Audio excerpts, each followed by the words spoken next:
Welcome to question 4 of the 2008 Mathematical Methods Exam 1. In this video we will be looking at the solutions and examination advice for this question. A reminder that this video is in no way endorsed by VCAA. So we are given the function f of x equals k sine of pi x if x is between 0 and 1 inclusive and 0 otherwise, and it is a probability density function for the continuous random variable x. For part A, we're asked to show that k equals pi over 2.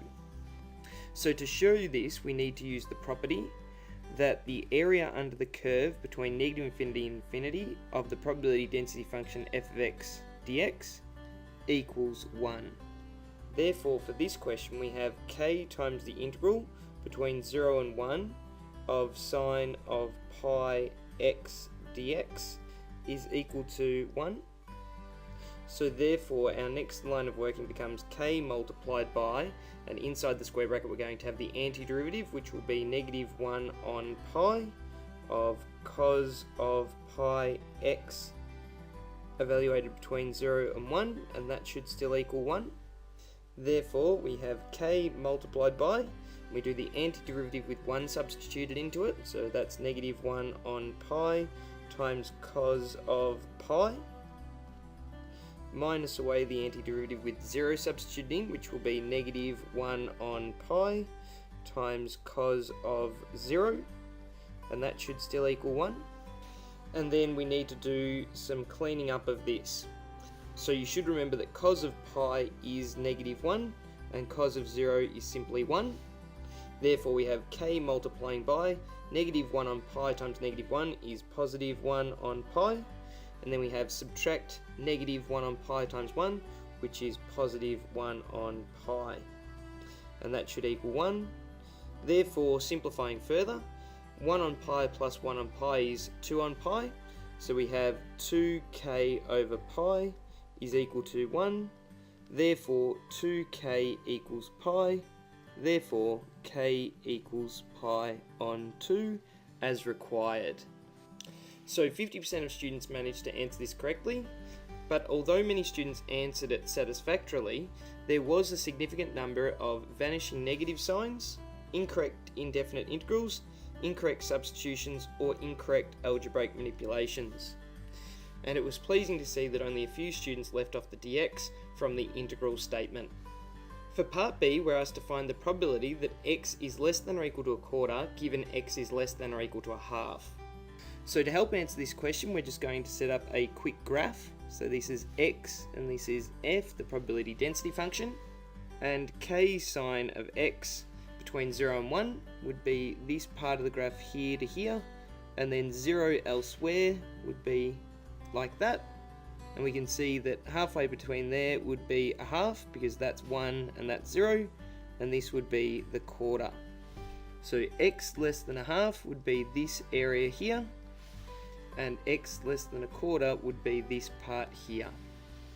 So this conditional probability can be evaluated using the formula, which says that it is the probability of the intersection on the top line, which would be the integral from 0 to a quarter of k, which is pi on 2 sine of pi x dx, divided by the condition, which is the integral between 0 and a half of pi on 2 sine of pi x dx.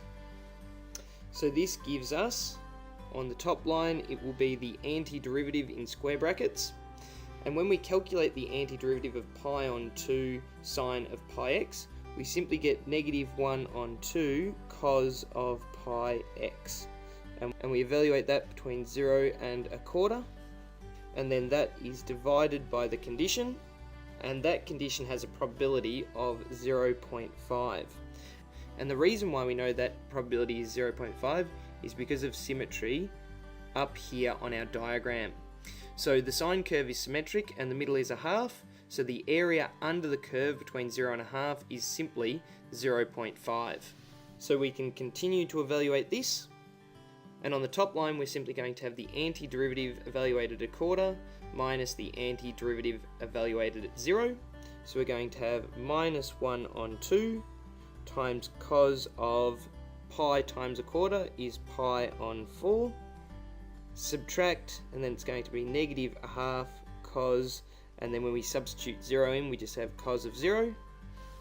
And then that is divided by the probability of the condition, which is 0.5. And then that is going to equal, and instead of dividing by 0.5, we're simply going to multiply the top line by 2. And then we're going to have minus a half times cos of pi on 4, which is root 2 over 2. Minus minus will become a plus, 1 on 2 times cos of 0, which is simply 1. So when we simplify that down, we'll have 2 times, and this will be negative root 2 on 4 plus a half, and distributing the 2 through, we have 1 minus root 2 over 2. So that is the answer for part B.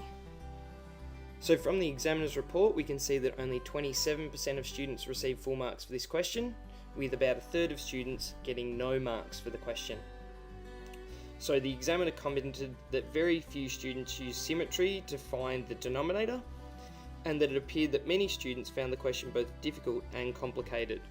Many recognised the need for conditional probability, but thought the required intersection was between a quarter and a half, rather than between 0 and a quarter, and that's where a quick sketch of the probability density function may have helped. Some students correctly navigated complicated expressions and their evaluation without recognising how much could simply cancel, while others, whose method was correct, were let down by poor manipulation skills and were often left with pi in their answer.